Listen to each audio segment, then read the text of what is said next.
Today we're going to be hatching out chicks from our own hens and rooster, and as they hatch I'm going to be telling you some helpful tips and things just in case you want to try your hand at hatching out your own eggs as well.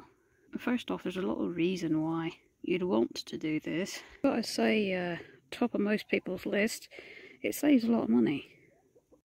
The price of poultry has gone up. It's gone up so much, to be honest, that in some cases it's just as expensive as beef. I mean, it's ridiculous. And because they're so easy to care for, a lot of people are actually starting to raise their own. Hatching eggs and hatchlings that have already hatched are also getting really expensive. And you know, if you already have your own flock, essentially those eggs are free. You've got a rooster and some hens. Whether you're hatching out your own eggs or whether you're ordering some, I'd still say that the eggs, even if you're purchasing hatching eggs, I still say that they're a lot less expensive than, you know, day-old chicks. When the chick breaks through the shell like that, it's called a pip. And typically, you know, as they do this, they're, you know, crying and squeaking. I don't know if you can hear that or not, but pretty sure that's where the term pipsqueak came from. But I had to guess a pipsqueak probably, and this is just me guessing, was a chick that would pip, but that would never actually get out on its own and would sit there and scream because it's stuck. Kind of like a little runt that's not strong enough to get out on its own, or got breached and literally cannot because it's stuck. So that's what I would assume is what it originally meant. I'm not an expert, when you call somebody a pipsqueak, usually you're calling them a runt. So anyway, never gets old watching these, you know, eggs turn into living things in 24 hours.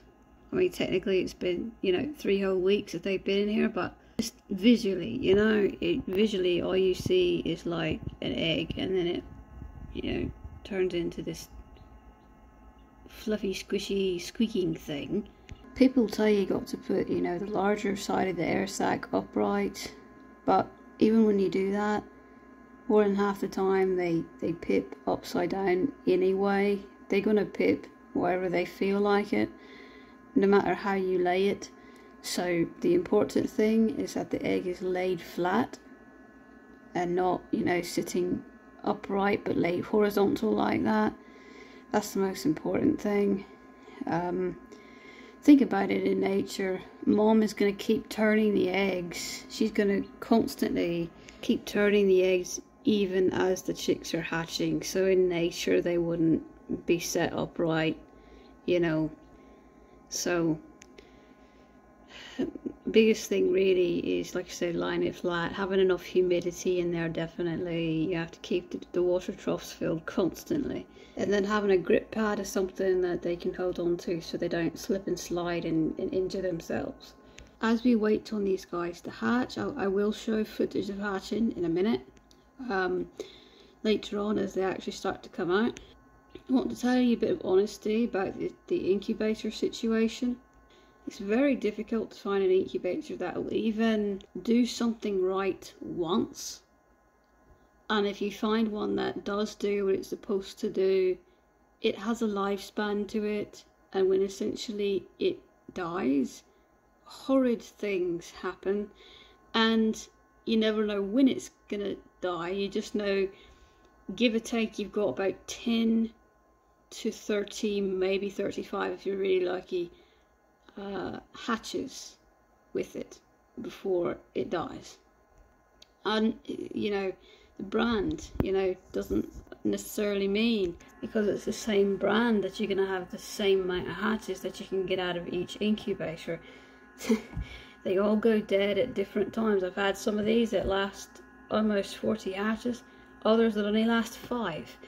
So like I said, when this particular brand, Brinzea, I think is how you say it, I'm not sure.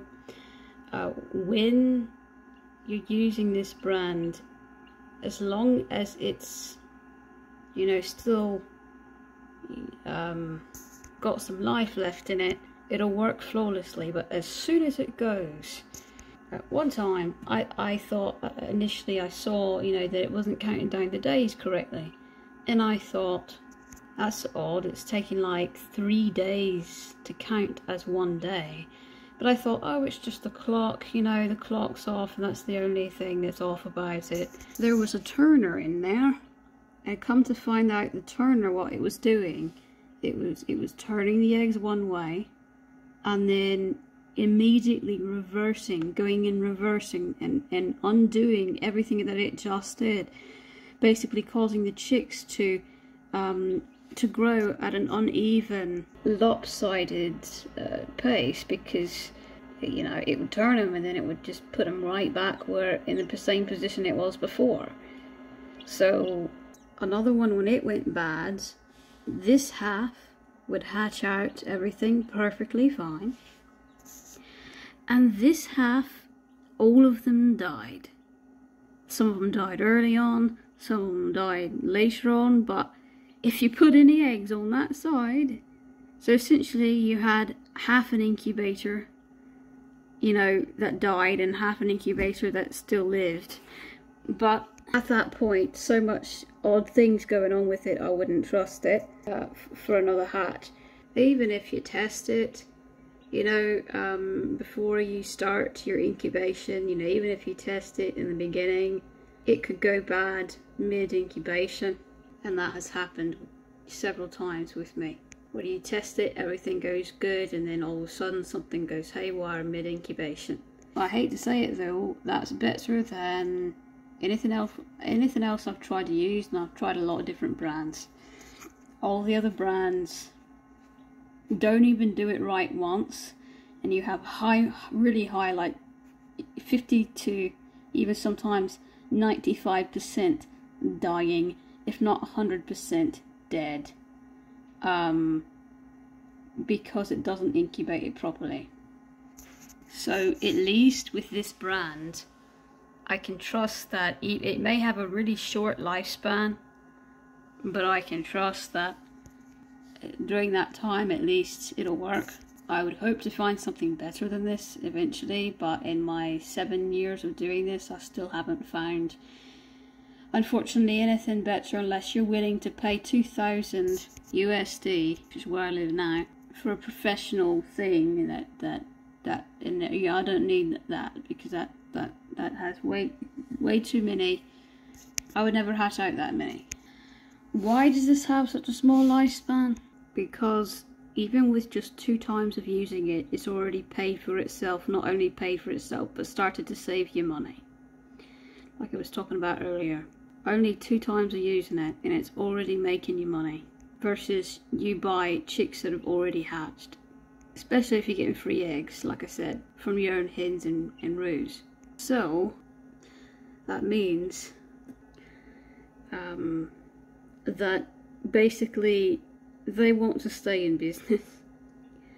They're cheap, no pun intended, and they want to, I know I shouldn't have said that, and they want to, they just want to kind of, almost like a phone, they want to force you to buy a new one, because, you know, if you never buy a new one, then, you know, if it lasted forever, then, I'm just being honest, this is what all of them do. Even the reputable ones, quite reputable, you know, that's what they do. They just, they're like, okay, well, you know, the cost of this, if you can get 10 good hatches out of it, it's still 10% of the cost that it would be if you're buying day-old chicks already hatched. And they think that, okay, well, if it only lasts for 10 hatches, even then, people are still getting a good deal out of it. So, they think that it's worth it. You know, they think that, and honestly, that is what most consumers are going to be like. I myself is like, you know what? Yeah, it don't last long. If I'm only paying 10% of what I would pay otherwise had I not incubate my own eggs, okay, then I'll buy a new one, you know? And so they realise that it's easy to do that and still keep most of their customers satisfied. Especially because most people don't have a good enough, you know, thing. They don't have a good enough model that actually works like it's supposed to. So when people find something that works like it's supposed to, especially something that will turn the eggs for you and have a thing that counts down the days and all that, you know, the convenience of it, you know, they realise that that market's never going to go away. Because, like I said, you find something that works, you know, even if it's got a short life, that's rare to find. But yeah, I'm still looking for something better. I'll be honest, I'm still looking for something better. And I wanted to do this review, so to speak, years and years after using it. I didn't want to do it immediately. I've probably had, oh gosh, 8 different Brinsea incubators over the course of about 7 years. So I'm definitely not new to it. We got a chick now that is deciding to what they call zip out. I think it's the dumbest thing in the world, but yes, they call it zipping, because basically what they're doing is, and it's amazing, but they'll go in a pretty much straight line, all the way around the egg. So basically they're cutting the egg in half, and then they'll push off the bottom part of the egg with their feet, and the top part they'll push open with their neck and their wings. I'll be honest, I don't know which hen laid this egg. I have no idea. We've got several hens actually that lay eggs that colour. Sometimes I can tell once the chick hatches what it's mixed with, and sometimes I never know. Last hatch we had Brahma and mixed with EE and speckled Sussex, because the roux is both EE and speckled Sussex cross. That was an interesting mix. And then we had a few you know, mixed barred rock with the speckled Sussex and EE, and then we had some leg bars and a lot of different things, Orpingtons that were mixed with our cross roux. So those are the ones that I showed you that are in the brooder. We're going to put these guys in the brooder with those once they dry off and fluff out. Another really big thing, like do not do thing, unless it's a serious real emergency, and I mean like an actual emergency, like the chick is like gonna die in seconds or something, and you need to intervene. Like one time I had a chick that had hatched out in its neck, got pinned underneath its own egg, and another chick was sitting on top of it, and it was going to you know, basically get pinned and suffocate to death, and I had to intervene real quickly. So if something like that ever happens, yeah, but otherwise, you know, you have to be patient. You can't never help them out. You know, there's little blood vessels in there that are attached to the egg, and if you try to pull the egg off too soon, they will bleed to death and die. If you take up this lid more than just 15 seconds, that's all it takes. Sometimes even in only 15 seconds. If it's more than 15 seconds, they can dry stick and die, meaning that basically the chick is shrink wrapped from its own membrane, the own membrane, that little white stuff right there that you see underneath the shells, the membrane, that will shrink and stick to the chick. and the chick won't be able to move and it'll suffocate that way. So if you've got any eggs in there, especially if they've already pipped, and you are trying to intervene like that, they could dry, stick and die, so you really do have to be careful with that. And this little bugger's almost out, isn't he? He's moving right along, going really fast. That must be a really thin eggshell. Making all sorts of noises, aren't you? This is why I miss it a lot of times, because they come out faster than you think they're going to, or they show absolutely no sign of zipping until you look away. You know, and then you miss the entire thing. But last time I missed part of it. So I'm going to try and just sit here, and if you want to fast forward through it you can, but I'm actually going to try and sit here and see if I cannot get footage of everything, of the entire process of it, you know, pushing out of the egg.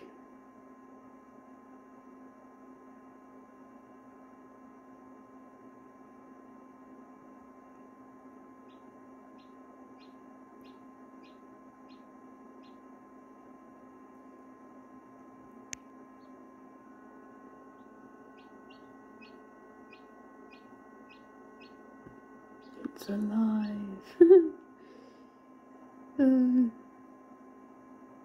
Okay.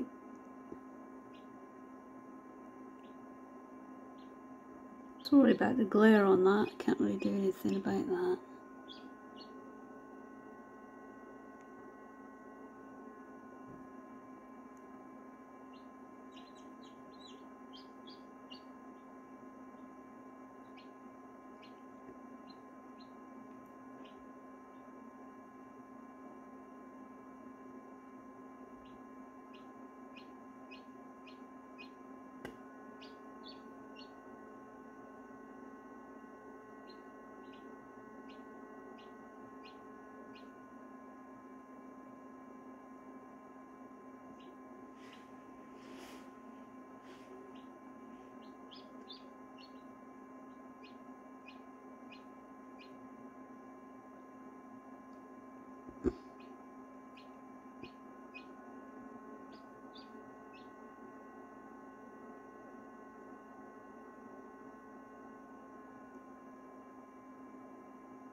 Looked away for 30 seconds.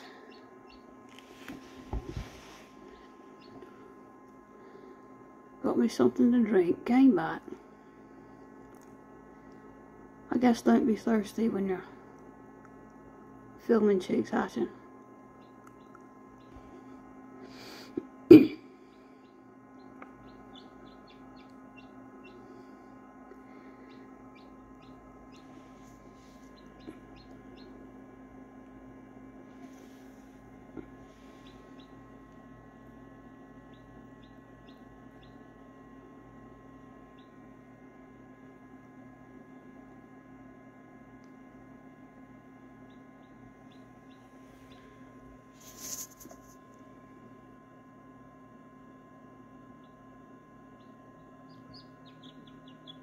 There you go, buddy, you can do it.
There's chick number one.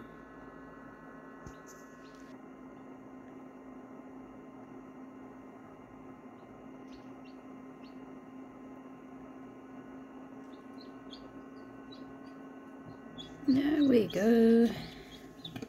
Good morning. It's got a piebald face and little feathered footsies, so I think it's either cross between... Well, wait a minute. Nothing lays that light of an egg other than the Brahma.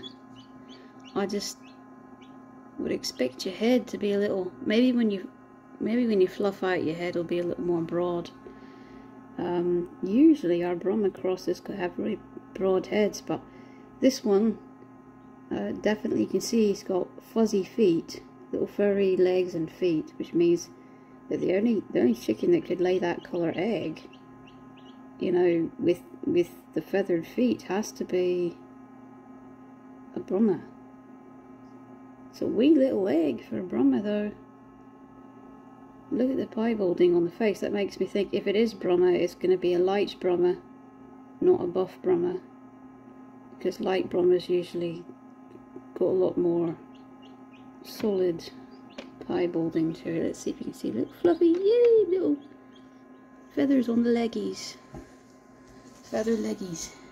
See if we can zoom in on that. You'll be able to see it better when it fluffs out, but just trust me, the entire leg's got a tiny little stream of feathers running down it. Some are white and some are darker colour. Kind of hard to see. What you doing, Squeaky? Don't look at me like that. I didn't do anything to you. Anytime they're born, just born, they're like, fuck this, fuck everything, fuck you, fuck the world. They always got a bad, you know, I can't blame them. Everything they've been through, you know, but they always got like this bad attitude when they're first born. And you do have a bit of a broad head actually, don't you? It's kind of hard to tell yet because feathers aren't poofed out, but so cute. Already starting to walk and it's only been a few minutes. There's another one starting to zip out here, and it is from a huge egg. I mean, like triple, double, extra wide. So I'm really interested to see who laid that egg, because that's, you know, and it might surprise me actually, but whoever laid that egg, that is a huge, I mean, it's like the size of a duck egg. I mean, I know you cannot tell from this angle, but just trust me, it is the size of a duck egg. Either a big hen laid this, or somebody decided they're going to put all their energy into one egg.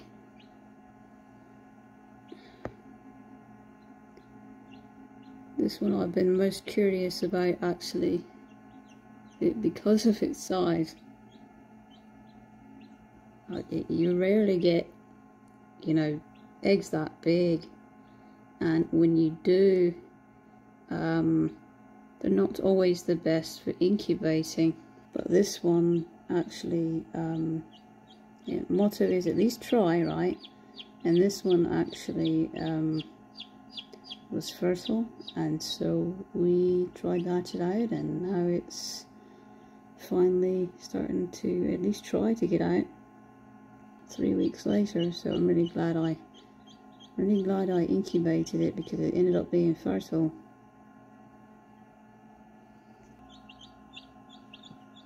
This one also seems to have quite a thin shell, which is nice. If the shell is, you know, too thin, obviously it's not, but I mean, the thinner the shell, unless it's paper thin, is actually better for hatching, because if it's too thick, they sometimes have a bit of a difficulty getting out of. You little bugger, I went to eat lunch and I missed it. Totally missed it. you're gonna be a Brahma cross too. I just saw the little fuzzy feet. I saw your fuzzy feet. I did. You're huge. Look how much bigger you are than the other one. Oh my goodness. So yeah, Brahma did lay that because I saw a little glimpse of the fuzzy feet again. It's probably kind of difficult because he's moving so much, but just trust me, I saw it. We got another one that just decided to randomly, you know, this was not like this a few minutes ago. He's just, you know, breaking for yardage, I guess, I don't know.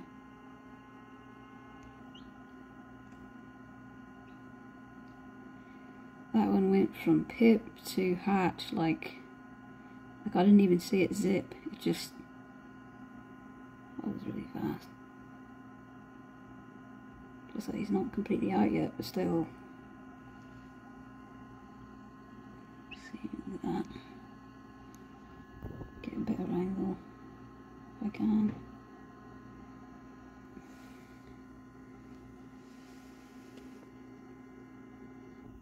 There we go.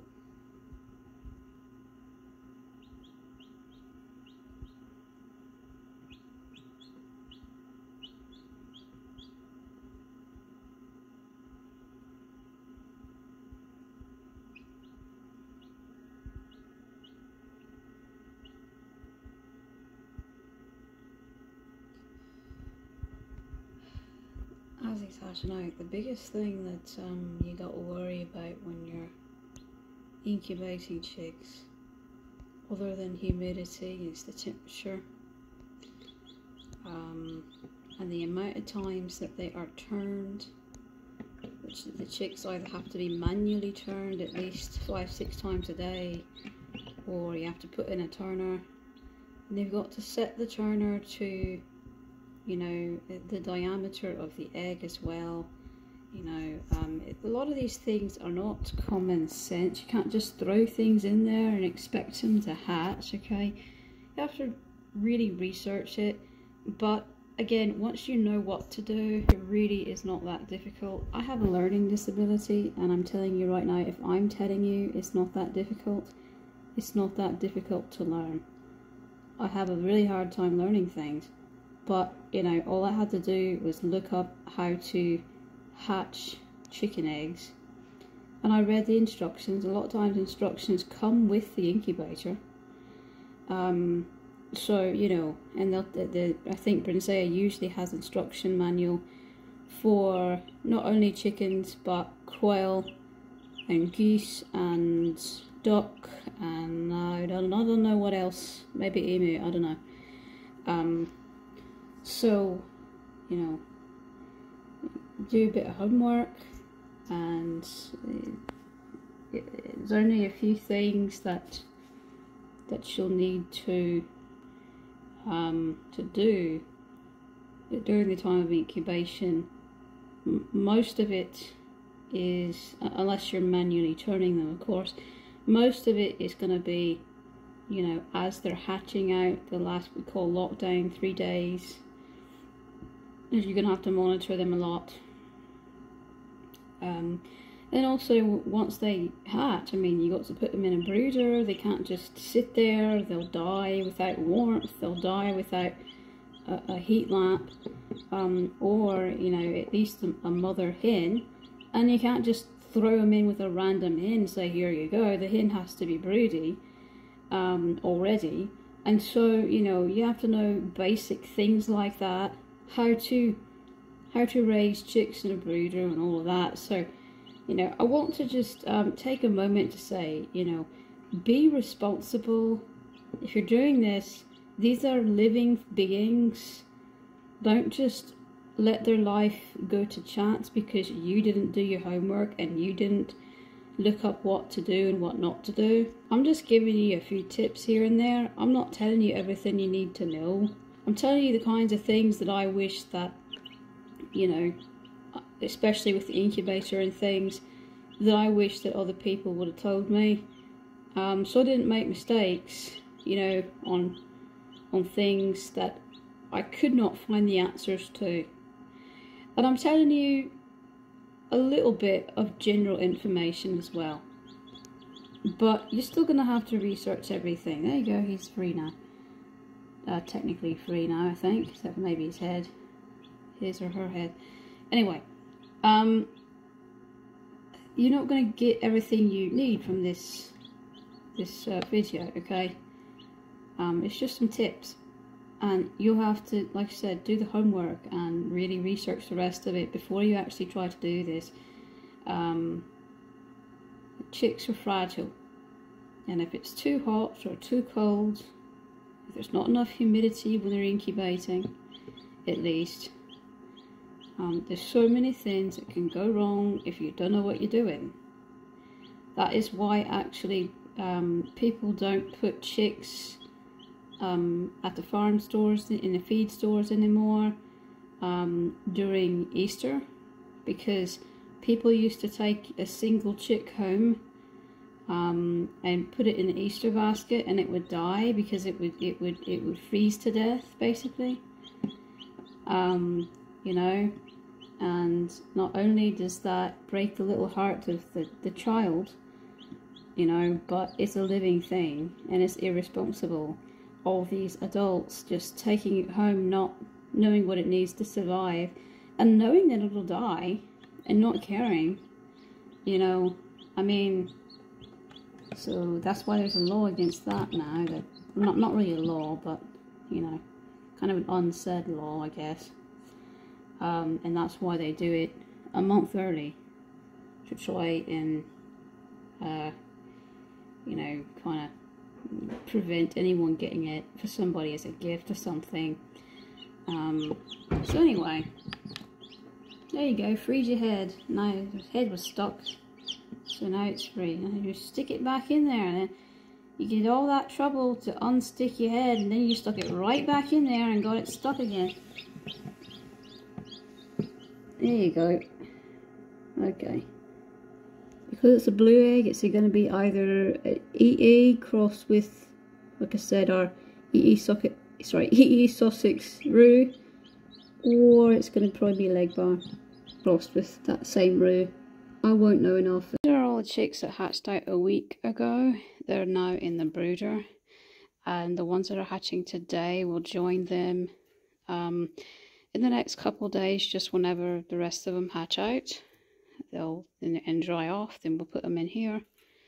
What I've noticed is that when they're bays like this, they tend to take after dad, most of them, and only when they get older do you really see dominant features from mom. Sometimes you can see a few little things in some of them. They really start to feather out and get their real true feathers and get rid of some of that down. Then you start to see, in the ones that you couldn't before, you start to see mom. You can see the feathers on this one, that mom was a barred rock, as well as the head there. We think mom for this one was a Welsomer, but we're not sure. Or Welsomer. How do you say that? I don't know. How do you say your mom's breed? Do you know? Of course you don't. This pretty grey one we think came out of an Orpington egg, but again we're not sure. This one I now know came from a white rock, so you can see some of that dusty plumage that the white rock has. You know, or that it's known for, kind of showing up there, but it's just a little darker because of the dad. Well, a lot darker.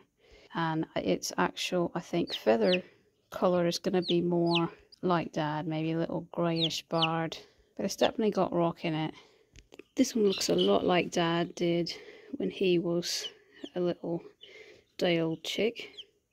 It's a bearded EE, probably, as the mom. So it's got 2 half EE, 1 half speckled Sussex, we think. So some of you just never know. So the ones that I was suspecting was going to be a Brahma cross, they're all fluffed out now, and I can definitely tell they do have a really wide, broad head. They've also got some markings on the head that kind of are signature as far as the down of the chick. That you kind of associate with the down plumage of a, maybe not everywhere on the body, but at least on the head you can kind of see.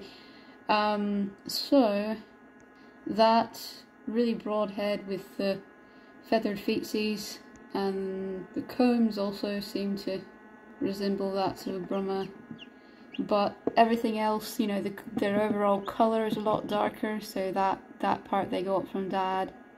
Brahmas are one of my favourite chickens of all time. I hope that these guys, at least the big one, ends up being kind of a bigger chicken, because they're gentle giants, and you know, like big fluffy puppy dogs. Anyway, it'd also be interesting to see a dark colour, you know. Is it going to look kind of like a dark Brahma, or is it going to be like a solid coloured chicken, you know, just kind of a dark black solid? We don't know. Well, I won't know that for probably several weeks at least. But they are Brahma crosses, which is good, because never have too many of them. I mean, I'm a little biased because that's like one of my favourite types of chickens, but really I like all of them. What you doing, squirrely? Not fully dried off yet, this one. Almost though. So when we put them in here, we actually had a couple that we put in a few days before, no, one day before the rest of them. So most or all the rest of them have pipped, but they probably will not hatch until tomorrow. But they have pipped. Chicks keep knocking them around, but you can see a pip right there in one of them. The only one I don't know about whether or not it's pipped or not is that one. He's out and show you once everybody hatches, so that you can really see everybody and get a much better view. But of course I cannot take him out until everybody finishes hatching, or like I said, they dry stick. So we're just waiting on a couple left is all, and I imagine they'll hatch out later today. Move your big fat head, seriously. Well, there's one that's hatching, but somebody wants to steal the spotlight, so can't really see much of anything. There's one that's about to hatch out in the corner there, and these wee little ones keep wanting to steal the spotlight. Yep, there we go. So I don't know exactly how much footage I'm going to be able to get, because you guys just want to hold the camera. Yeah. The other ones I missed because I was sleeping overnight, you know, that hatched out overnight. So I was trying to get at least this one for you. But there's going to be a bunch of, you know, a bit of this and a bunch of, probably mostly somebody walking in front of the camera, but we'll try our best. You see a little beak there poking out, or it did a minute ago, so we'll see.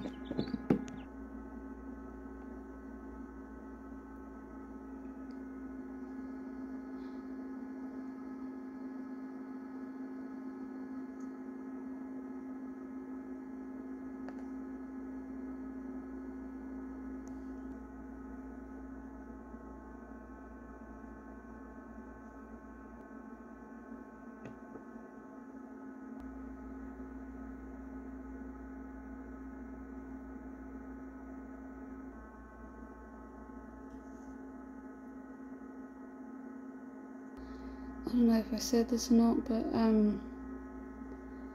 all of them did pip. Eventually, all of them did pip. So that one brown one's actually already hatched, the one I didn't know about. There's a sort of a teal greenish one in here, not the one that I've got the camera on, but a different one that has worried me a bit, because it pipped almost 48 hours ago. It pipped a long while back, and for whatever reason it still has not shown any signs of progression. This egg that we're seeing right now actually pipped full 12 hours after, and it's already hatching. You know, a lot of the eggs pipped after that greenish tailish one that's in there. To be honest, you can't even see it right now because there's some chicks in the way, so there's no point in showing you which one I'm talking about. But you know, it's just, it's a little unsettling to see that it's no sign of movement for that long. I don't know if it's breached or if it's just do you guys move out of the way? I don't know if it's breached or if it's just something about the chick itself that just is either weak or, you know, something wrong with it. I don't know. Like again, I said, it's not the blue one you see here. It's not that egg that's getting ready to hatch out. That one's fine. It's the one way in the back there that you can't even see that I'm worried about. So after this one hatches, we're going to let this one hatch out, and then we're going to see that sort of teal green one. We're going to see what's up with that one because it has been about 2 days. It should theoretically be at a point where we can see if we can help it out. But if I look in there and there's still a bunch of you know, veins that haven't dried up yet, then I'll have to wait, obviously. But yeah, it's about the time that it should at least be making some progress. And honestly, I don't even know if I've even heard any noises coming from that egg that only has a small wee little pip in it.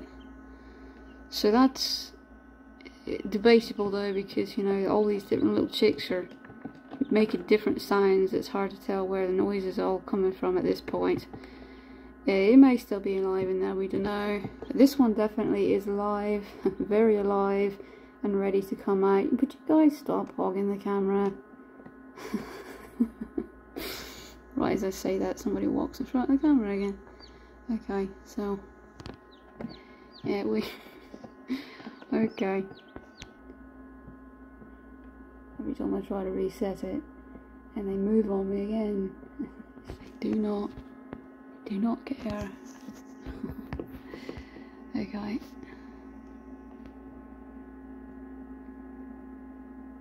I try to get it all, but little buggers were getting in the way. They're digging in the way again. So I don't care about that one. Don't pay attention to that one. Pay attention to me. Who cares about that one? Guys are camera hogs.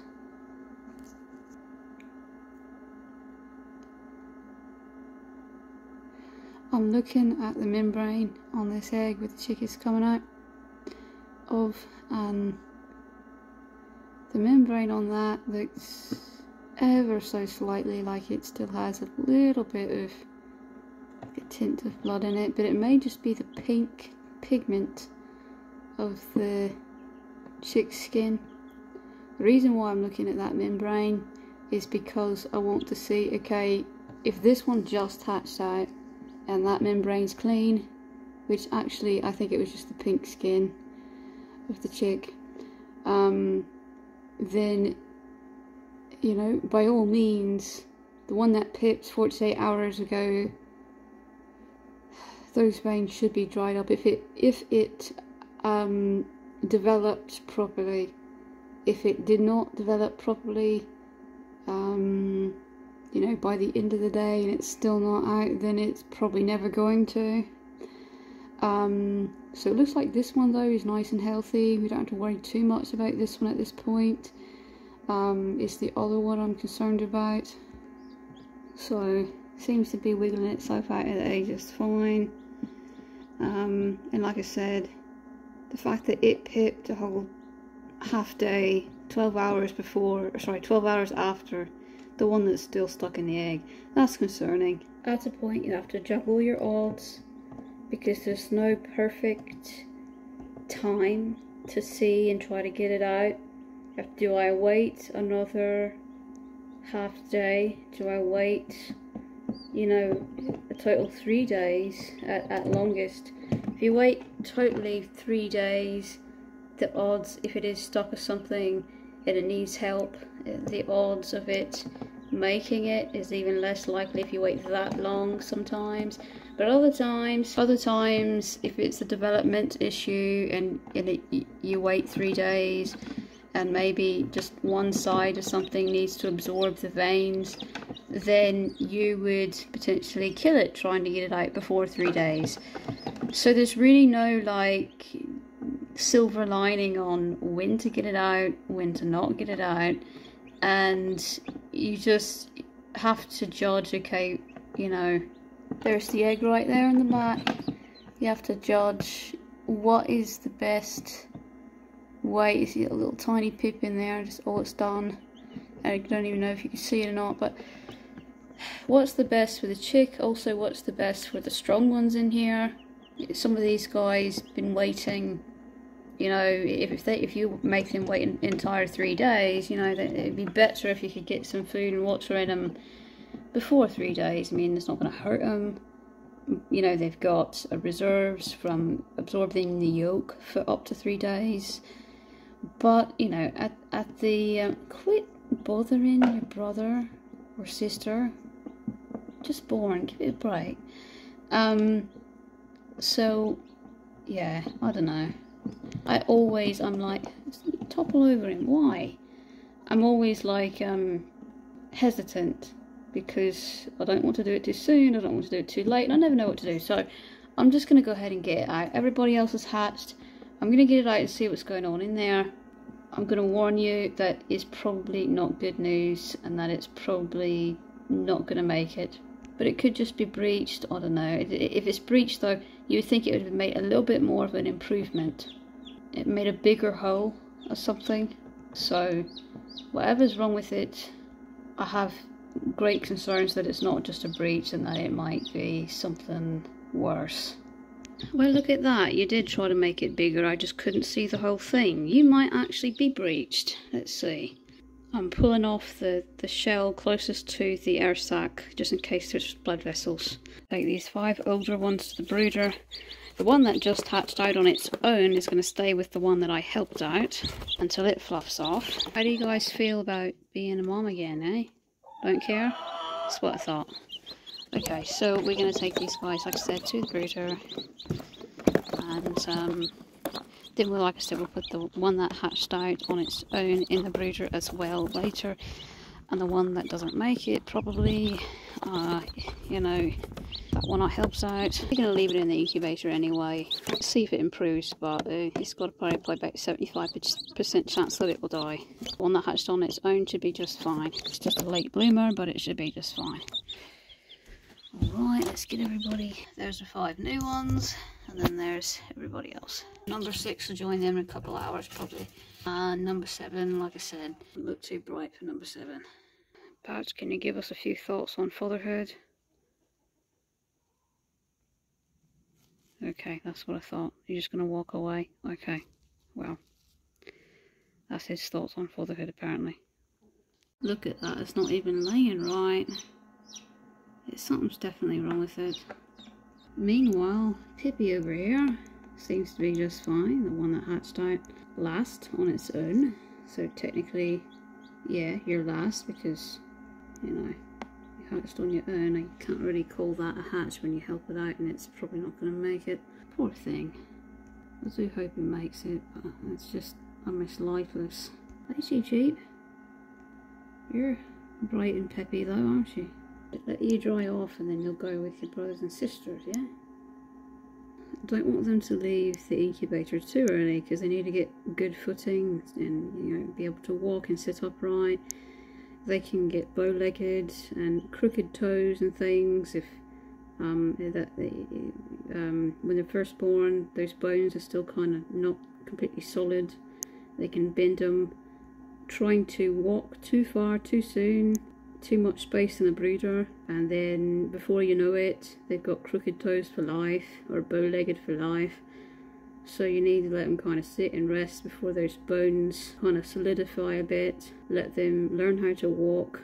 Otherwise you throw them in there with the older ones and they try to keep up with everybody else, and like I said, they break those little bendy bones before they have time to fully get the bearings. That's sweet. You're trying to comfort your little one. your little friend. Well, at least if it does die, it won't die alone. It'll have some comfort and company. That's the bad thing about, you know, anything really. Even if you buy day-old chicks, sometimes there's weak ones that don't make it. Sometimes, you know, it's nothing that anyone did wrong. You know, they'll just, within the first week, you know, you're always going to have a couple weak ones. And you do have to, whether you're buying day-old chicks or whether you're hatching them out, but especially when you're hatching them out, you do have to see things that most people don't care to see, and you just have to focus on all the happy, bubbly little squishy squeaks that you were able to successfully raise. And that's really, you know, all you can do. Mother Nature is Mother Nature, and you know, people will say you can do this 1,000 times, do everything right, and you'll have wonderful hatches where everybody lives, and then you'll have terrible hatches when everybody dies, and then you'll have everything in between. That's why I wanted to take you on this journey step by step and go through every single chick that hatches and go through the entire process like this, to show you firsthand what to expect. It's not necessarily for the faint of heart, and it's also not for the people that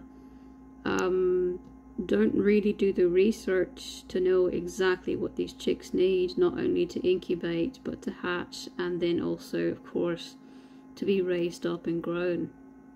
They take a lot of very specific, you know, needs, specific temperature, specific humidity, specific everything.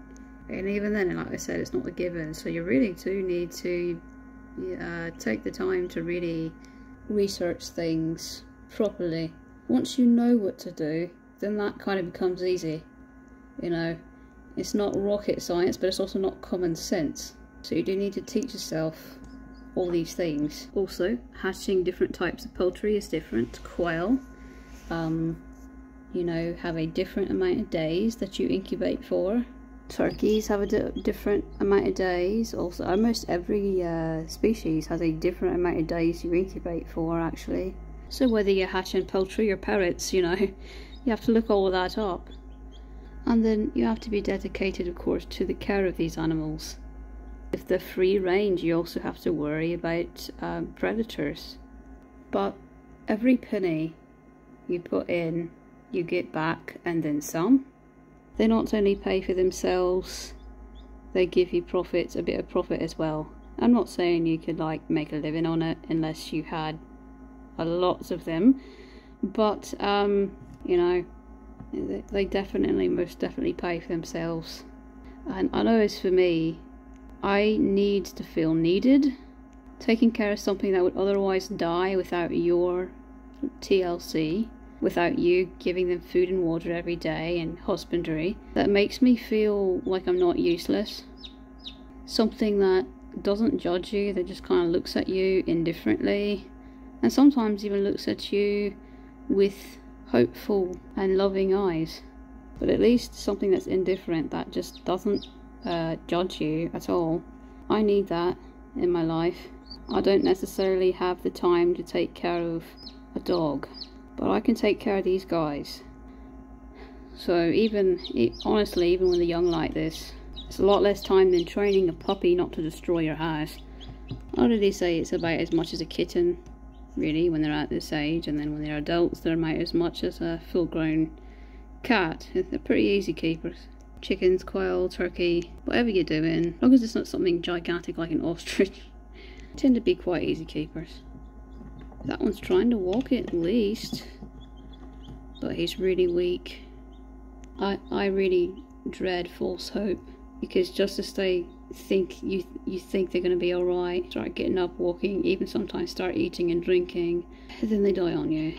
I don't know what the fate will be to this one, but I have seen many before it that act just like this, that look just like this, that don't make it. You have to say, is it worth it to you? Is the happy faces full of, you know, love and gratitude worth the ones that you cannot save, that are out of your ability to save? For me, it is worth it because I know it's not my fault, and I know that nature will be nature and that it is what it is. As long as I do my best, it is worth it. But that will be different for each of you.